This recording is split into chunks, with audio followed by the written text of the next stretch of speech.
Il y a un abonné de cette chaîne qui m'a posé la question à savoir, il a eu à travailler aux Émirats Arabes Unis et voulait savoir si les expériences de travail qu'il a obtenues là-bas va l'aider à trouver un emploi rendu sur le sol canadien.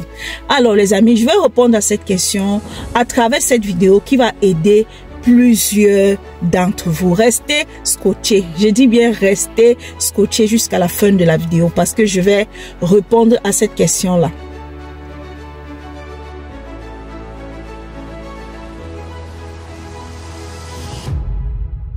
Bonjour ou bonsoir et bienvenue dans cette chaîne. Si c'est ta première fois de regarder cette vidéo, alors je t'invite à t'abonner, à liker et surtout n'oublie pas de la partager les amis. Alors sans toutefois tarder, on va passer directement à l'action. Il y a un abonné de cette chaîne qui a posé la question à savoir, a eu à habiter aux Émirats Arabes Unis et voulait savoir si les expériences de travail qu'il a eu là-bas rendu au Canada, ça peut l'aider à trouver un emploi. Alors les amis, comme vous le savez, toi qui es en procédure d'immigration pour venir au Canada, peu importe le pays où tu te trouves, lorsque tu seras rendu au Canada, la première des choses, ce sera de trouver tes premiers emplois. Et trouver tes premiers emplois, c'est souvent un gros défi pour des immigrants. Je pense que j'ai essayé de détailler à travers une vidéo. Vous pouvez aller sur ma chaîne, essayer de défiler les vidéos. Il y a une vidéo que j'ai essayé de parler des réalités des premiers emplois lorsque tu es rendu sur le sol canadien. Alors, à travers tes expériences que tu as eu à avoir, peu importe le pays, que ce soit en Émirats Arabes Unis, comme l'abonné l'a posé, que ce soit en Europe, en Afrique, rendu au Canada, tes premiers jobs, tu vas te retrouver des fois à faire les premiers jobs qui vont t'aider pour un début, qui vont t'aider à payer tes factures, qui vont t'aider à mieux t'intégrer, qui vont t'aider même à comprendre le système. Et ces emplois-là ne sont pas souvent nécessairement dans le domaine que tu l'as fait. Ça peut arriver que tu es, par exemple, un comptable et que ton premier emploi, tu le trouves dans la comptabilité. C'est une bonne chose. Ça peut être que tu as été un financier, je sais pas, peut-être un technicien et que tes premiers emplois, tu les trouves dans ton domaine. C'est une bonne chose, mais je souhaiterais vous dire que les réalités que vivent plusieurs personnes qui arrivent ici pour trouver les premiers emplois, parfois tu te retrouves en train de faire des jobs qui ne sont pas nécessairement, qui n'ont rien à voir avec votre domaine d'études. Et ces jobs-là te permettent normalement de mieux comprendre le système et mieux t'intégrer afin de travailler dans ton domaine souhaité.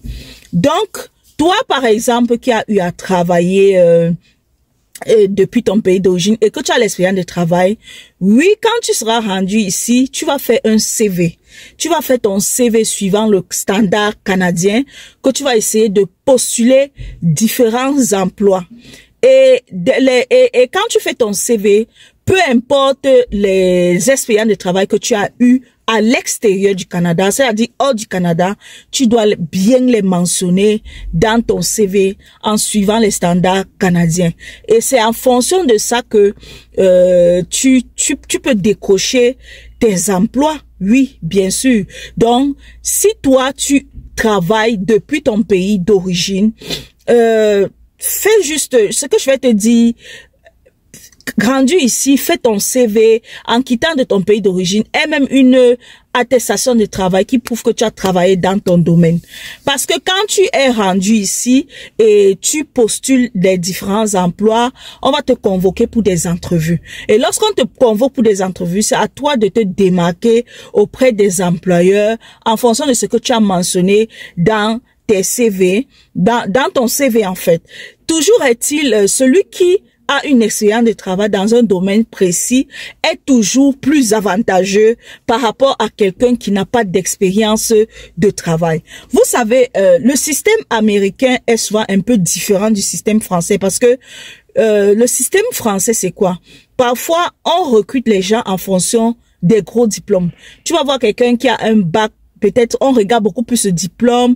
Est-ce que tu as un bac +2, +3, +4 et tout et tout. Mais moi, je vous dirais que ici en Amérique, le système américain, que ce soit aux États-Unis ou au Canada, c'est un peu plus différent. Ici, on regarde plus le qu'est-ce que tu sais faire. Qu'est-ce que tu sais faire? Donc, quelqu'un qui a plus d'expérience de travail sur le marché est beaucoup convoité par des employeurs. Donc, plus tu as de l'expérience et plus tu peux te décocher de très belles emplois.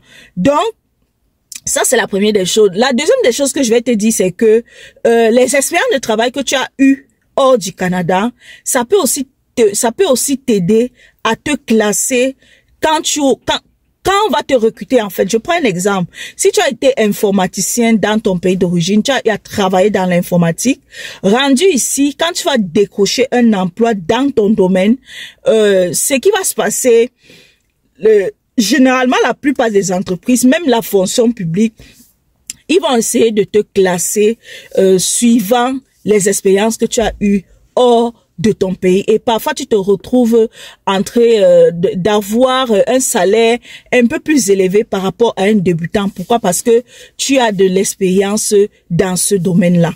Donc, moi, je te dirais que toutes tes expériences que tu as eues hors du Canada ou bien à l'extérieur du Canada, il faut toujours les mentionner dans ton CV.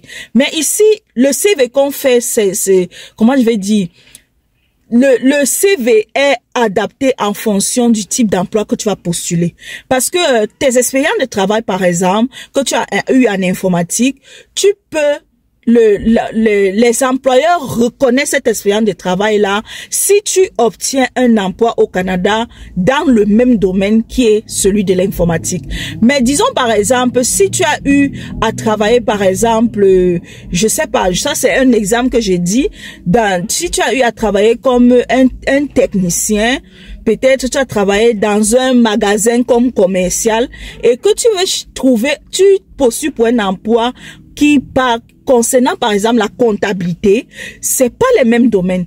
Donc, dans ce cas-là, tes expériences de travail ne vont pas t'aider pour qu'on te classe à un certain niveau de salaire concernant la comptabilité. Pourquoi? Parce que c'est pas les mêmes domaines similaires. C'est pas les mêmes domaines. Donc, il faut faire vraiment cette différence-là. Pour que tes expériences de travail soient reconnues et qu'on te classe à un niveau de salaire un peu plus élevé, il faut que ce soit dans le même domaine que ce que tu as fait ou bien ce que tu es en train de postuler pour cet emploi-là. Mais si tu as eu à travailler, par exemple, il y a des emplois qui nécessitent d'avoir une expérience générale, que tu n'as pas besoin de forcément travailler dans ton domaine. Il y a plusieurs emplois comme ça rendus ici qu'on a juste besoin de savoir est-ce que tu as déjà eu à travailler, est-ce que tu as déjà une expérience de travail. Oui, tu peux postuler ce genre d'emploi-là. Mais si c'est un emploi que si tu es rendu ici au Canada, tu veux travailler dans ton domaine d'études et que tu as eu tes expériences de travail depuis ton pays d'origine, oui, tes expériences seront reconnues et ils seront reclassés en fonction. Donc, tu seras reclassé en fonction des expériences de travail que tu as eu. Donc, n'oubliez pas, lorsque vous êtes à l'extérieur du Canada et que vous vous apprêtez à venir ici, donc n'oubliez pas de prendre vos différentes attestations de travail parce que parfois il y a plusieurs employeurs qui vont vous demander cela. C'est grâce à ça que on va essayer de vouloir vous reclasser au niveau des ressources humaines. Donc, je pense que j'ai essayé de répondre à cette question-là qui va aider plusieurs d'entre vous. Qui va aider plusieurs personnes qui se questionnent toujours par rapport à ce domaine-là. Donc, j'arrive comme ça à la fin de la vidéo. Ça a été un grand plaisir pour moi de partager ce contenu avec vous. Alors, restez scotchés. Abonnez-vous les amis. Likez cette vidéo les amis. Likez cette vidéo et partagez-la en masse autour de vous. Pourquoi? Parce que quand tu es généreux, quand tu tu partages ce que tu reçois le bonheur naturel dans la vie, les amis. J'ai dit le bonheur naturel. Il y a un adage qui dit, donnez au maximum et vous allez recevoir au maximum. Donc, toi qui regardes cette vidéo, n'oublie pas de faire une action qui va permettre d'aider plusieurs personnes d'entre vous et ça va t'attirer beaucoup de chance, beaucoup de bonheur dans ta vie, beaucoup de bonheur aussi dans tes projets qui te tiennent vraiment à cœur. Vous savez, moi, par exemple, j'ai pris le temps de partager ce contenu avec vous. C'est mon temps que je prends. En fait, c'est un temps gratuit que je prends pour partager ce contenu avec vous parce que je me suis dit, oui, c'est important de partager. Alors, faites de même et je pense que les choses vont aller comme sur des roulettes.